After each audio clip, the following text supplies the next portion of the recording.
আপনার উসিলায় আপনাকে দিয়ে আমার কিছুটা হলেও উন্নতি করাচ্ছেন। আশা করি আমি যদি এটা কন্টিনিউ করি, জি আল্লাহ তাআলা হয়তো আমাকে আরো একটু সুযোগ দিবেন, আরো ভালো করে ছোটখাটো যে ভুল ত্রুটিগুলা হচ্ছে এগুলো কারেকশন করে পড়ার জি ক্ষমতা দিবেন ইনশাআল্লাহ। ইনশাআল্লাহ আমি যদি এটা কন্টিনিউ করি। ইনশাআল্লাহ। আর আমাদের তো পূর্বে থেকে কোরআন পড়ার কোনো ইয়ে ছিল না, অভিজ্ঞতা ছিল?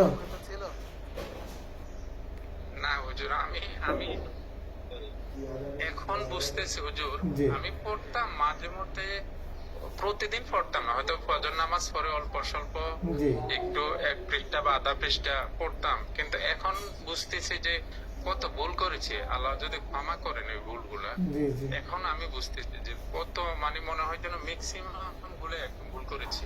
জি জি, মাশাআল্লাহ মাশাআল্লাহ। তাহলে যারা কোরআন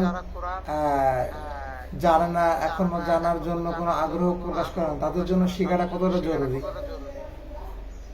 অবশ্যই হুজুর।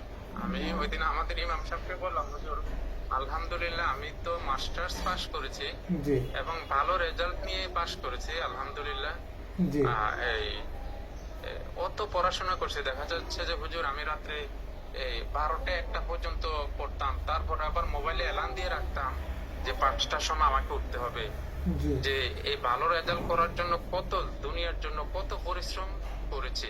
জি চিন্তা করলাম যে এই আখিরাতের জন্য কি করলাম, জি বা এটা অবশ্যই শেখা দরকার, আল্লাহ যাতে আমার জন্য এটা একটু সহজ করে দেয়। জি আর অনেকদিন থেকে ইচ্ছা ছিল যে এই আমি পড়বো। আমার বোনেও এরকম অনলাইনে শিখেছে, ও খুব ভালোভাবেই নাকি শিখেছে, ওদের বেঁচেও জি সবার চেয়ে ভালো ছিল। জি মাশাআল্লাহ। তো পরে আমিও শিখার, তখন থেকে আরো 1 বছর আগে থেকে শিখার খুব ইচ্ছা ছিল।